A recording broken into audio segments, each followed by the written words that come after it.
누가복음서 10장 29절에서 37절입니다. 그런데 그 율법 교사는 자기를 옳게 보이고 싶어서 예수께 말하였다. 그러면 내 이웃이 누구입니까? 예수께서 대답하셨다. 어떤 사람이 예루살렘에서 여리고로 내려가다가 강도들을 만났다. 강도들이 그 옷을 벗기고 때려서 거의 죽게 된 채로 내버려 두고 갔다. 마침 어떤 제사장이 그 길로 내려가다가 그 사람을 보고 피하여 지나갔다. 이와 같이 레위 사람도 그곳에 이르러 그 사람을 보고 피하여 지나갔다. 그러나 어떤 사마리아 사람은 길을 가다가 그 사람이 있는 곳에 이르러 그를 보고 측은한 마음이 들어서 가까이 가서 그 상처에 올리브 기름과 포도주를 붓고 싸맨 다음에 자기 짐승에 태워서 여관으로 데리고 가서 돌보아 주었다. 다음 날 그는 2 데나리온을 꺼내어서 여관 주인에게 주고 말하기를 이 사람을 돌보아 주십시오. 비용이 더 들면 내가 돌아오는 길에 갚겠습니다 하였다. 너는 이 3사람 가운데서 누가 강도 만난 사람에게 이웃이 되어 주었다고 생각하느냐? 그가 대답하였다. 자비를 베푼 사람입니다. 예수께서 그에게 말씀하셨다. 가서 너도 이와 같이 하여라. 아멘.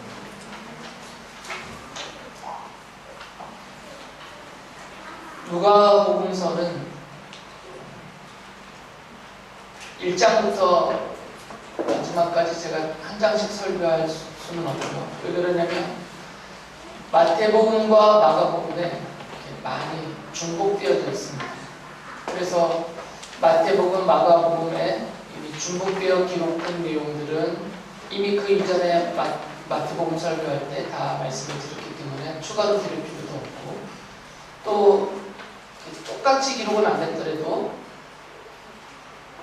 같은 문맥과 또 맥락의 흐름에 연결된 것들도 이미 다 말씀을 마태복음 설교할 때 미리 누가복음에 있는 부분까지 제가 함께 찾아보면서 말씀을 드렸기 때문에 그런 부분들은 다 빼도록 하겠습니다. 그래서 마태복음과 마가복음에 전혀 나오지 않았던 기록들, 그리고 크게 연관이 되지 않았던 그런 본문들만 몇 군데 제가 찾아서 그 부분만 설교를 하도록 하겠습니다.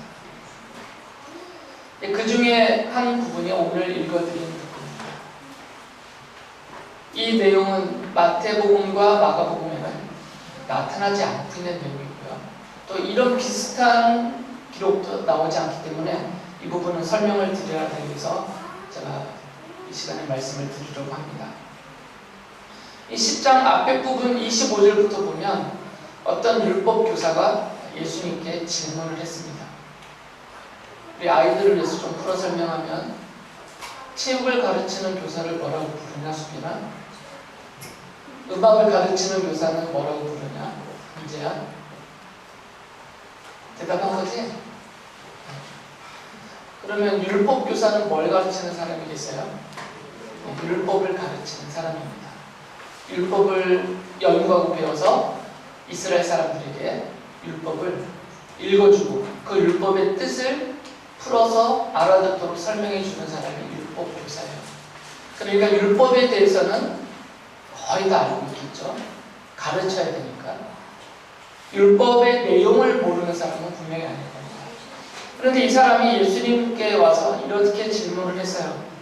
누가복음 10장 25절을 보면 선생님, 내가 무엇을 해야 영생을 얻겠습니까? 이 질문을 할 이유는 아마도 예수님을 시험하려고 한 것 같아요. 예수님의 생각을 듣고 예수님의 말을 듣고 또 그 대답 중에 부족한 부분들을 트집을 잡아서 공격을 하려고 하고 비난을 하려는 그런 의도가 있었던 것 같습니다. 그때 예수님께서 그에게 이렇게 물으셨어요. 26절에 보면 율법에 무엇이라고 기록하였으며 너는 그것을 어떻게 읽고 있느냐. 그런데 이 율법 교사가 신명기 6장 5절과 레위기 19장 18절을 인용하면서 이렇게 대답을 했습니다. 27절을 보면 내 마음을 다하고 내 목숨을 다하고 내 힘을 다하고 내 뜻을 다하여 주 너희 하나님을 사랑하여라 하였고 또 내 이웃을 내 몸같이 사랑하여라 하였습니다. 그러자 예수님이 이 율법교사에게 이렇게 말씀하셨어요. 28절에서 내 대답이 옳다. 그대로 행하여라. 그리하면 살 것이다. 라고 말씀해 주셨어요. 이 말씀을 듣고 이 율법교사는 내가 예수님이 말씀하신 대로 그대로 하겠다라는 뜻을 비추면서 마지막으로 예수님께 이 질문을 하나 더 했습니다. 29절에 보면 그가 이렇게 예수님께 여쭤봐요. 그러면 내 이웃이 누구입니까? 라고 물어보죠. 내 이웃을 내 몸같이 사랑하여라 라는 그 말씀대로 제가 이제 실천하겠습니다. 그러면 내가 내 몸같이 사랑해야 될 내 이웃은 누구입니까? 라고 예수님께 여쭤봤어요. 이 율법교사의 질문을 들으면서 여러분은 어떤 생각이 드세요? 아무 생각이 안 드십니까? 뭔가 이 율법교사의 질문에는 뭔가 포함되어 있는 게 있죠. 이게 좀 제한되어져 있어요. 내가 사랑해야 될 내 이웃이 이 사람들 중에 누구입니까? 라는 질문이거든요. 그리고 좀 선택적이죠. 그 중에서 자기가 내가 사랑해야 될 이웃을 정해놓고 그들만을 사랑하겠다는 거잖아요. 이게 좀 제한적이고 선택적이에요. 이 율법교사의 생각에는 이미 배제되어져 있는 사람들이 있습니다. 이방인들은 이 대상이 안 돼요. 그리고 사마리아 사람들도 내 몸같이 내가 사랑해줘야 될, 사랑을 베풀어줘야 될 내 이웃에서 이미 제외된 사람들이 따로 있어요. 유대 사람들과 가깝게 지내는 바로 경계를 맞대고 사는 이 사마리아 사람들도 이웃사랑의 대상에서 이미 제외되어져 있습니다. 아예 이들과는 상종도 안 하려고 하고 있기 때문에 어떻게 사랑을 베풀겠어요? 그리고 이방인도 그들과 함께 자리에조차도 함께 앉지 않으려고 해요. 유대인들은. 그러니까 이미 내 이웃이 누구입니까? 라고 말할 때 이미 제한되어져 있어요. 이방인은 제외되고 사마리아도 제외되고 그 대상은 유대인들이죠. 그런데 그 유대인들 중에서도 또 누가 내 이웃이냐라고 물어본 거거든요. 이 질문 자체가 많은 문제를 담고 있는 질문인데 이것은 이 율법교사뿐만 아니라 당시에 모든 유대인들에게 있었던 문제죠. 내 몸같이 내가 사랑해야 될 나의 이웃을 정할 때 이렇게 제한되고 그리고 선택적인 이런 생각을 갖고 이웃을 대하기 때문에 그 자체에 문제가 있었던 것입니다. 예수님께서는 이 율법교사의 질문에 바로 답하시지 않고 예화를 하나 들으셨어요. 그게 제가 좀 전에 읽어드렸던 내용입니다. 어떤 사람이 예루살렘에서 여리고로 가고 있었어요. 여리고로 가던 중에 길에서 강도들을 만났습니다. 그리고 이 강도들이 이 사람의 옷을 다 빼앗아갖고 심하게 때려서 거의 죽게 된 채로 내버려두고 도망가 버렸어요. 거의 죽게 된 채로라는 것은 멀리서 보면 죽은 것과 같은 거예요. 가까이 가서 생사를 확인해 봐야 살았는지 죽었는지를 알 수 있을 정도의 그런 상태입니다. 이 사람이 이미 거의 죽게 된 채로 이렇게 버려져 있었는데 마침 그곳을 어떤 제사장이 이렇게 지나가고 있었어요. 이 제사장이 지나가다 보니까 어떤 사람이 꼭 죽은 사람처럼 쓰러져 있었어요. 이 사람이 살았는지 죽었는지를 확인하려면 가까이 가서 살펴봐야 됩니다. 그런데 이 제사장은 가까이 가지 않고 그냥 그를 피하여서 지나가 버렸어요. 그 다음으로는 어떤 레위 사람이 또 그 길을 가다가 죽은 채로 거의 죽은 것처럼 버려져 있는 그 사람을 보고 이 레위 사람도 제사장과 똑같이 그에게 가까이 가지 않고 피하여서 지나가 버렸습니다. 그리고 그 다음 세 번째로 이 길을 온 사람이 누구냐면 어떤 사마리아인이에요. 사마리아 사람. 이 사마리아 사람은 그 쓰러져 있는 강도를 만나서 쓰러져 있는 그 사람을 보고 불쌍한 마음이 들었어요. 그래서 측은한 마음이 들었다고 기록되어 있죠. 그런데 이 사람은 제사장이나 레위 사람 피하여 지나가 버린 그들과는 다르게 쓰러져 있는 그 강도 만난 사람을 불쌍하게 여기서 가까이 갔습니다. 가까이 가서 살펴봤죠. 살았는지 죽었는지를 먼저 살펴봤을 것이에요. 그런데 이 사람이 아직 죽지 않고 있었기 때문에 이 사마리아 사람은 그 사람에게 올리브 기름과 포도주를 붓고 닦아주고 싸매어 주었어요. 아마도 이 당시에 이 올리브 기름과 포도주는 소독과 치료의 용도로 종종 사용되었던 것 같아요. 가진 것이 없었기 때문에 그것을 사용하여서 이 사람을 싸매어주고, 그 짐승이 정확히 말인지 소인지 무엇인지 모르지만 자기의 짐승 위에 이 사람을 태워서 여관까지, 그 길목에 있는 길손들을 나그네를 쉬도록 마련해놓은 그 여관까지 데리고 가서 이제 거기에 이 사람을 눕혔습니다. 그리고 그 여관 주인에게 이 사람을 잘 돌보면서 여관 주인에게 자기는 또 갈 일이 있으니까 여리고로 가야 되니까 데나리온 두 개를 여관 주인에게 주면서 이 사람을 잘 돌봐주십시오. 내가 갔다 돌아올 때까지 좀 잘 돌봐주고, 만약에 비용이 더 들게 되었다면 내가 이 두 데나리온 말고 추가된 비용도 내가 드리겠습니다 하고 이 사람이 여리고로 갔죠. 예수님의 예화는 여기까지. 그러면서 예수님이 이 율법교사에게 질문을 하셨어요. 10장 36절을 보면 너는 이 세 사람 가운데서 누가 강도 만난 사람에게 이웃이 되어 주었다고 생각하느냐? 그러자 이 율법교사가 대답을 이렇게 합니다. 자비를 베푼 사람입니다. 자비를 베푼 그 사마리아 사람입니다 라고 말하지 않고, 이 사마리아 사람이라는 것도 입에 담기가 싫어서 주어는 빼버리고 그냥 자비를 베푼 사람입니다 라고 대답을 했어요. 예수님께서 37절에서 이어서 이렇게 말씀하셨어요. 가서 너도 이와 같이 하여라.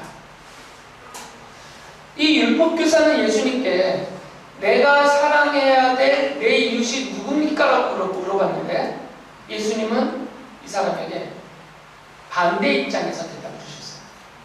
가서 너도 그 자비를 베푼 이 사마리아 사람처럼 너도 내 이웃에게 자비를 베풀어주는 좋은 이웃이 되어라 라고 말씀을 하신 것이에요. 별 크게 문제가 없는 것처럼 대화가 쭉 오고 간 것 같잖아요. 그런데 이 안에 특히 예수님이 말씀하셨던 이 예화 안에는 이 율법교사뿐만 아니라 당시의 유대 사람들, 이스라엘 사람들의 문제점들에 대해서 그 안에 암시하고 내포해 주신 것들이 있어요. 그걸 좀 살펴보려고 합니다. 예수님께서는 이 강도를 만나서 쓰러진 그 사람을 피하여서 그냥 지나가 버린 제사장과 레위 사람의 행동에 대해서 추가 설명을 안 하세요. 이 사람들이 잘못했다, 어떤 문제가 있었다, 이렇게 했어야 된다, 이런 말씀 하나도 안 하십니다. 왜 그러냐면 이들은 나름대로의 정당성이 있었어요.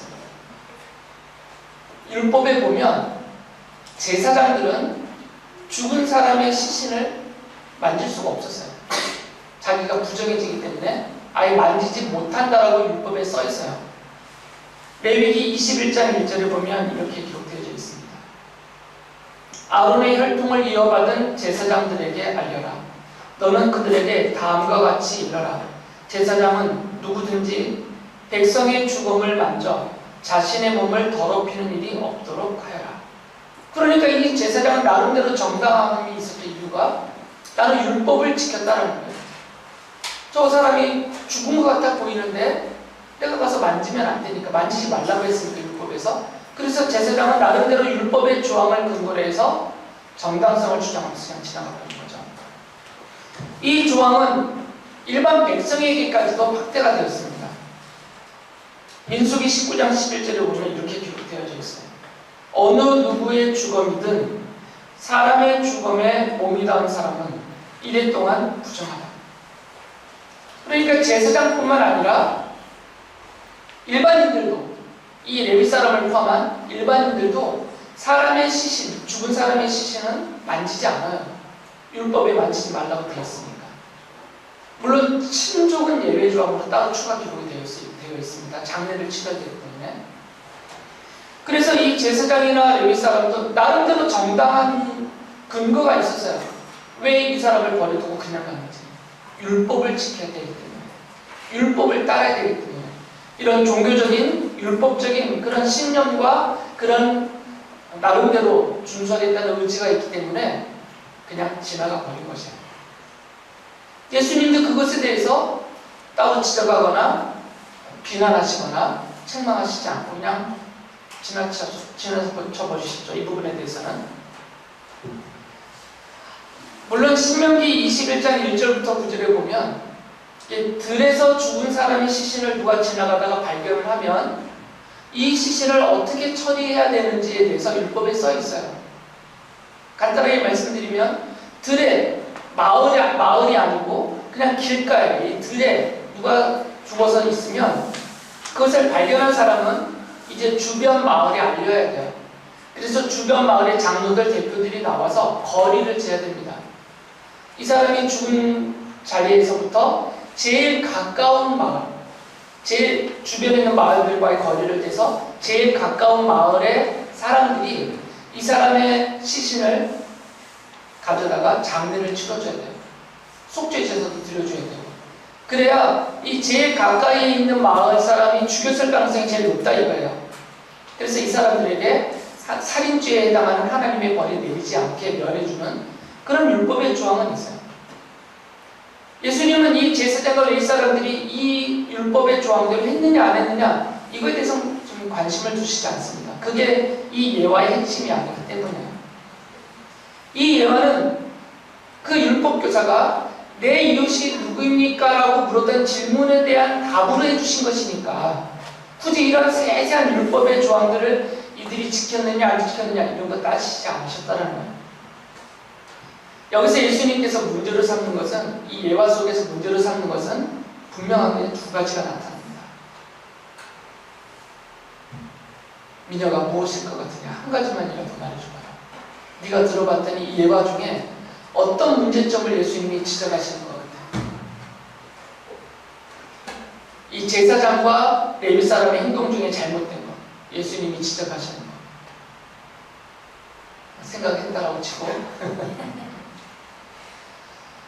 이 두 사람의 행동은 좀 율법과 사람의 생명을 놓고 저울을 질한 것 같아요. 율법을 지키느냐, 사람의 생사를 확인하고 그를 살려주느냐, 사람의 생명과 율법을 지키는 것, 이 두 가지를 놓고 이쪽을 택했어요. 제사장과 레위 사람들. 예수님은 이걸 지금 지적하시는 거예요. 율법이 중요하냐, 사람의 생명이 중요하냐. 좀 더 확대하면 율법의 조항을 지키는 것이 그것이 종교적으로나 또는 윤리적으로나 이걸 지키는 것이 더 중요하냐, 아니면 내 이웃을 내 몸과 같이 사랑하라 하신 이 말씀을 따라서 사람의 생명을 소중히 알고 그 사람의 생명을 살리고 돌보는 것이 더 중요하냐, 이 질문을 하시는 것입니다. 여러분은 어떻게 생각하세요? 율법을 지키는 것이 더 중요하다고 생각하세요? 아니면 당장 죽어가는 사람의 생명을 살리는 것이 훨씬 중요하다고 생각하세요? 다 이쪽이겠죠. 이미 제가 이쪽으로 몰아가고 있으니까. 또 한 가지가 이 안에 담겨져 있어요. 예수님이 지적하고 있는 것 또 한 가지. 그게 뭐냐면 이 율법주의자들의 가르침에 잘못이 있다. 왜 제사장과 레위 사람들이 이런 행동을 하게 되냐면, 이건 예화로 들은 거니까 꼭 어떤 특정한 사람을 말하는 것은 아니잖아요. 당시 유대인들의 전반적인 성향을 말하는 거예요. 왜 이들에게 이런 성향이 생겼는가? 사람의 생명보다 율법을 더 중요하게 여기는 왜 이런 경향, 이런 흐름이 유대인들 사이에 다 만연되어 있느냐? 그것은 이 율법주의자들의 가르침의 잘못이다.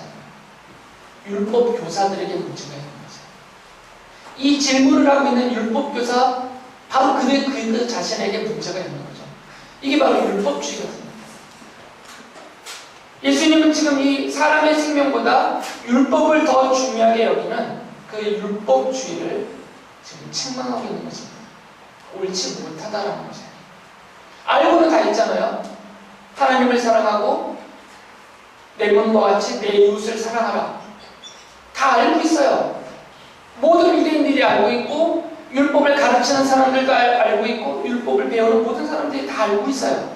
그런데 이 내용을 이 율법의 본뜻을 따라 가르치지 않고 율법주의로 가르쳐버리니까 사람들이 하나님의 이 귀한 율법을 제대로 깨닫지도 못하고 제대로 적용도 못하고 있는 거예요. 잘못되게 가르치는 것이죠. 이것을 지적하시기 위해서 예수님이 굳이 어떤 사마리아 사람을 마지막 세 번째로 등장시켰던 거예요. 유대 사람들로서는 이 예화를 들으면서 자존심이 많이 상했을 겁니다. 자기들이 이미 이웃의 테두리에서 그 바깥으로 이미 내버려둔 사람들이에요. 사마리아. 우리가 상종하면 안 되는 사람들이에요. 마치 하나님이 그들은 저주하고 버려버리신 것처럼 스스로 여겼던 사람들이에요. 그런데 그 사마리아 사람을 예수님이 예화 속에 등장을 시켰던 거죠. 더군다나 이 사마리아 사람의 행동은 강도 만나서 거의 죽은 것처럼 쓰러져 있는 사람을 보고 측은하게 여기는 마음, 자비라고 말하잖아요. 그럼 불쌍하게 여겨서 가서 그 마음을 실제로 베푸는 것을 자비라고 하거든요. 이 자비가 불교 용어인 것처럼 막 사용하고 있는데 성경에 이미 오래전부터 쓰고 있는 용어예요. 이거를 불교에서도 쓰고 다른 종교도 쓰니까 같이 혼용을 하고 있는 것 뿐이지 독점적으로 불교에서만 쓰는 그런 불교의 용어가 아닙니다. 이건 일반적인 용어예요. 그게 바로 자비란 말이에요. 불쌍하게 여기는 마음을 가지고 그 불쌍하게 여기는 마음을 펼쳐서 구체적으로 실제적으로 돕는 행위를 자비라고 해요. 그러니까 이 선하다라고 표현된 후대에 가서 이 선한 사마리아인의 비유 이렇게까지 쓰거든요. 이거를. 이 사람이 자비를 베푼 거죠. 불쌍하게 여겼고 실제로 그에게 가까이 갔고 그를 보살폈죠. 치료해주고 여기에 더하여서 자기의 물질까지 자기의 돈까지 이 사람을 위해서 기꺼이 내어놓았어요. 이 사마리아 사람을 통해서 예수님께서는 율법의 본뜻을 알려주고 싶어하는 거예요. 내 이웃을 내 몸과 같이 사랑하라라는 이 말씀의 본뜻이 무엇이냐? 율법주의자들의 가르침처럼 제한적이고 선택적이고 상황적이고 이렇게 하는 게 아니라 이 사마리아 사람처럼 내 이웃을 특정하지 않고 누가 내 이웃인지를 고르지 않고 누가 내 이웃이 될 만한 자격이 있는지를 조건을 따지지 않고 당장 내 앞에 있는 그가 내 이웃이라는 거죠. 그 중에서도 특히 어려움을 겪고 있는 사람이에요. 내 도움이 절실히 필요한 그 사람이 바로 내 이웃이라는 거죠. 왜 사마리아 사람을 여기다 등장시켰냐면 인종을 따지지 말라는 거예요. 민족과 인종을 따지지 말고 그 사람들의 사회적인 신분, 그 사람들의 어떤 재산의 많고 좀 이런 거 따지지 말고 그리고 조건을 따지지 말고 당장 내 앞에 있는 그가 내 이웃이라는 것이고 그의 필요와 그의 도움을 내가 해줄 수 있는 만큼 불쌍히 여기는 마음으로 기꺼이 베푸는 바로 그것이 내 몸과 같이 내 이웃을 사랑하라 하신 이 말씀의 본뜻이라는 것이죠. 그래서 예수께서 이 율법주의자에게 너도 그 사마리아 사람처럼 가서 하라고 해요. 우리는 늘 쓰는 말이 있습니다. 가는 것이 있으면 오는 것이 있겠지. 반드시 있어야 되는 거예요. 이게 우리가 하고 있는 생각이에요. 가는 게 있으면 반드시 오는 게 있어야 돼. 가는 게 있었는데 내가 그에게 무엇을 내게로부터 갔어요. 내가 베풀어서. 근데 오는 게 없으면 요즘 애들 쓰는 말로 그때부터 손절이에요. 땡이에요. 이게 우리가 이웃에 대해서 갖고 있는 생각입니다. 가는 게 있으면 오는 게 있어야만 한다 이거예요.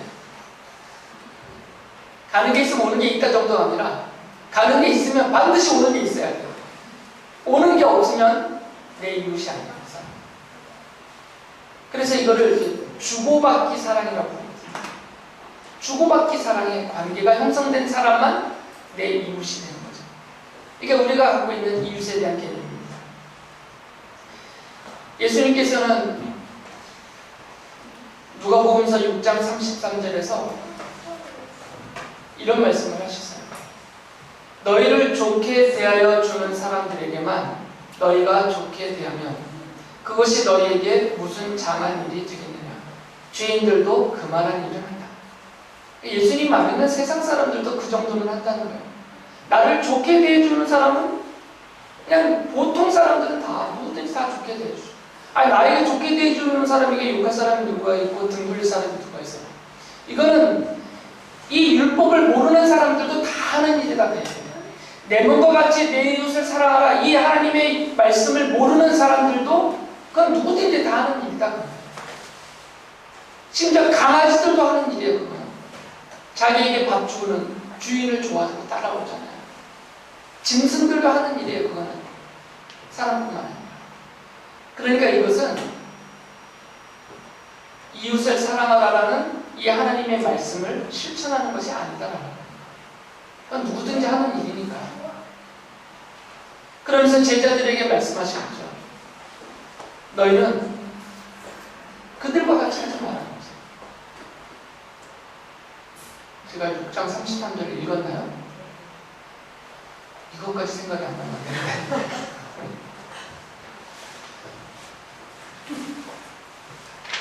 이 사마리아 사람의 경우를 보면 그 길에 강도만 해서 쓰러져 있는 사람과 아무 관계가 없어요.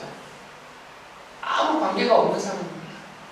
그리고 내가 이 사람에게 자비를 베풀었다고 해서 어떤 되돌려받을 보상이 보장되어 있지도 않은 상황이에요. 지금. 관계에 있어서도 아무 상관이 없는 사람이고 상황적으로도 내가 이 사람으로부터 되돌려받을 것이 보장이 되어져 있지 않는 상황이에요. 그런데 이 사람은 그 사람을 먼저 불쌍하게 여겼고 그에게 찾아가서 자비를 베풀었어요. 자신이 할 수 있는 것은 다 했어요. 자기가 할 수 없는 일을 한 게 아니라 자신이 할 수 있는 일을 했어요. 가지고 있었던 자기가 여행 중에 쓰려고 가지고 있었던 올리브 기름과 포도주가 이들은 여행 중에 갖고 다녔으니까 그게 있으니까 그 사람에게 이거를 붓고 발라주면서 싸매주었어요. 그리고 자기에게 짐승이 있으니까 이 사람을 거기에다 태워서 여관까지 데리고 갔단 말이죠. 그리고 자기에게 2데나리온이 있으니까 만약에 10데나리온이 있었으면 그걸 다 내놓았을 수도 있어요. 2데나리온이 있으니까 아마 그게 다인 것 같아요. 그래서 이것을 여관 주인에게 주었어요. 나중에 돌아와서 더 주겠다고. 그러니까 자기에게 있는 거 가지고 자기가 할 수 있는 만큼만 한 것이에요. 따지지 않았다는 거죠. 이웃의 조건을 따져보지 않았어요. 그리고 자신이 인색하지 않았고 할 수 있는데 요만큼만 한 게 아니라 자기가 할 수 있는 건 그냥 있는 그대로 다 했어요. 이게 이 사마리아 사람을 예수님께서 예화 중에 마치 주인공처럼 마지막에 등장시킨 이유입니다. 요한복음 15장 12절에서 예수께서 이렇게 말씀하셨어요. 내 계명은 이것이다. 내가 너희를 사랑한 것과 같이 너희도 서로 사랑하라.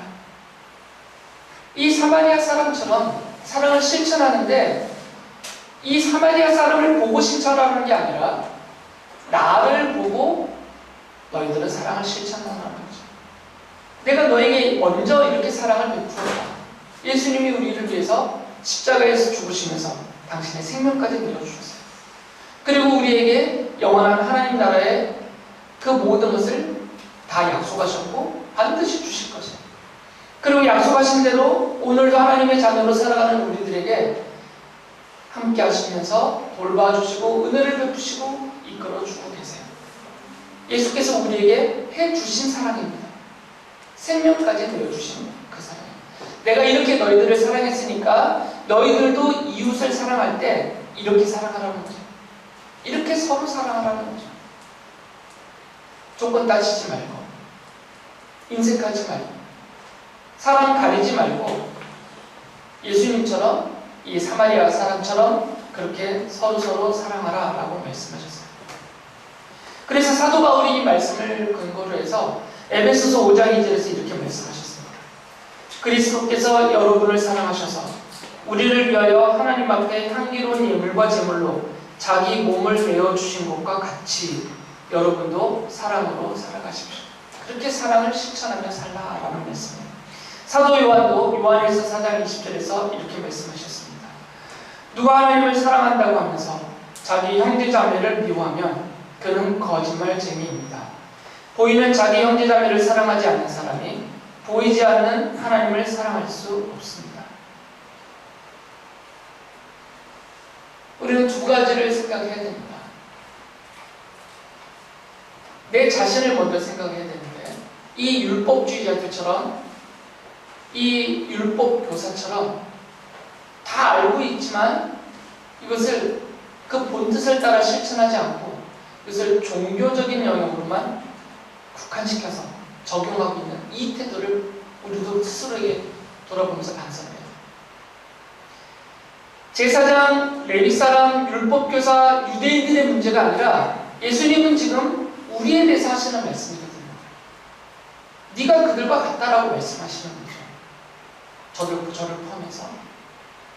왜 그러냐면 우리도 이런 종교적인 행위, 개인적인 거룩함, 이것과 사람의 생명, 사람을 돌보는, 또 이웃 사람을 실천하는 것, 이것을 놓고 이렇게 저울질과 견주는 일을 나도 모르게 하고 있어요, 우리들이. 이게 어떻게 우리 사이에서 드러나냐면 교회 안에서 싸운단 말이죠. 성도들 간에 싸워요. 이 문제를 가지고. 교회에서는 찬양할 때 어떻게 해야 되느냐, 이 문제 가지고 교인들끼리 싸워요. 악기를, 드럼 같은 일을 악기를 치면 안 된다. 그냥 경건하게 목소리로만, 피아노나 아니면 전자올리게도 안 돼. 파이프 오르는 같은 이런 장엄하고 경건해 보이는 이런 악기만 쓰고 목소리로만 하나님 앞에 찬양해야 된다. 이렇게 주장하는 사람들과 하나님이 주신 지혜로 만들어낸 이 세상의 악기들을 다 동원해서 하나님을 기꺼이 찬양해도 된다. 이 문제 갖고 싸워요. 여러분들 말고. 심각하게 싸웠습니다. 저 어렸을 때는 이런 거 하나도 없었어요, 교회 안에. 우리도 드럼 놉시다 했다가 혼나고 그랬어요. 그게 싸움거리였다니까요, 그게. 예배 중에는 어떻게 옷을 입어야 되고, 예배 중에는 성가대가 반드시 있어야 되고, 예배 중에는 어떻게, 이런 아주 사소한 문제들, 이런 종교적인 문제들, 의식적인 문제들, 이런 거 갖고 교회에서 싸우고 있어요. 지금 교회 바깥에 나가서 얘기하는 거는 지금 언급할 필요도 없어요. 교회 안에서 이렇다면 교회 바깥에 나가서는 어떻게 했어요? 성도들끼리 이렇다면 교회 바깥에 나가서는 믿지 않는 사람들에 대해서는 더 심한 짓을 할 거 아니야. 이것뿐만이 아니에요. 내가 지금 오늘 교회를 가야 돼요. 예배를 드려야 돼. 그러니까 다른 사람의 아주 다급하고 너무 힘겨운 처지를 외면하고 와버린단 말이죠. 제가 예배 오지 말라는 얘기 아니잖아요. 뭐가 더 중요한지를 보는 거죠. 하나님이 보실 때 어떤 걸 더 기쁘게 중요하게 보이냐는 거예요. 교회를 오는 중에 교통사고가 났어요. 어떤 사람이 차에 치여서 쓰러져 있어요. 막 피를 흘리고 있어. 근데 보니까 예배 시간 10분밖에 안 남았어. 이 사람 챙기다가 예배 1시간 늦을 것 같아요. 다 끝날 것 같아요. 그래서 그냥 쌩 하고 가버린 거예요. 그리고 와서 예배를 했어요. 하나님이 이런 태도에 대해서 하나님이 어떻게 보시겠냐는 거죠. 지금 똑같은 거예요. 예수님이 드신 예화와 똑같은 거예요, 이게 지금. 뭐 일일이 다 나열할 필요가 없어도 여러분이 스스로 생각해 보시면 돼요. 내가 사람보다 이런 종교적인 행위와 의식, 예식 이걸 더 소중하게 여기고 있지는 않은가? 이거 우리가 스스로 생각해 봐야 된다는 거죠. 그리고 또 한 가지는 이 율법교사의 질문을 우리도 하고 있거든요. 지금 누가 내 이웃입니까? 처음에 말씀드렸잖아요. 누가 내 이웃입니까? 라는 이 질문에는 두 가지가 담겨져 있다고 했잖아요. 그 질문 자체 문제점 두 가지. 제한적이고 선택적이에요. 내가 사랑할 내 이웃을 내가 스스로 제한하고 있는 것이고 그 중에서도 내가 또 고르고 있는 것이에요. 이건 전혀 이 말씀하고 다릅니다. 내 몸과 같이 내 이웃을 사랑하라 하신 이 주님의 말씀 그 뜻하고는 전혀 다른 거예요. 이렇게 제한해서 그리고 선택해서 내가 사랑할 이웃을 골라서 사랑하는 이거는 이 말씀이 본뜻도 아니고 이 말씀에 대한 참된 실천도 아니라는 거죠. 예수님은 이 사마리아 사람을 예를 드시면서 이 사람처럼 이 말씀을 실천하라는 거죠. 우리에게 그것을 원하시는 겁니다. 사람 가리지 말고 사람 고르지 말고 나에게 잘해주는 사람만 나의 이웃으로 내가 결정해서 제한적으로 선택적으로 사랑을 베풀고 이런 거 하지 말라는 거죠. 그렇게 하지 말고 교회 안에 있든 교회 바깥에 있든 그 사람이 잘 살고 있든 힘겹게 살고 있든 또 잘 사는 사람은 내가 신경 안 써도 되는 사람 이렇게 자르지 말라는 거예요. 그분 나름대로 내가 베푸는 자비와 사랑이 필요할 수가 있기 때문에 어느 누구도 골라내지 말고 내 앞에 있는 그가 내가 사랑해야 될 나의 이웃이고 나는 그를 향하여서 선택적으로 제한적으로 인색함이 아니라 이 사마리아 사람을 예로 예수님께서 말씀해 준 것처럼 자기가 할 수 있는 형편에서 최선을 다해서 사랑하는 마음으로 그를 돌보고 대해주는 그런 이웃사랑을 하라는 것입니다. 여기 있는 모든 여러분들이 먼저 이 사랑을 받은 분이기 때문에 예수님께서 십자가에서 베푸신 그 사랑을 먼저 받으신 분들이기 때문에 이제 받은 그 사랑을 잘 생각하면서 사랑 안 받은 사람처럼 하지 말고 늘 나는 그 받은 사랑과 지금도 받고 있고 앞으로도 영원토록 그 사랑을 받고 있는 사람이라는 것을 생각하면서 주님의 말씀을 기억하고 자비를 베푸는 누구에게나 자비와 사랑을 베푸는 좋은 이웃으로 살아가시는 모든 성도님들 되시기 바랍니다.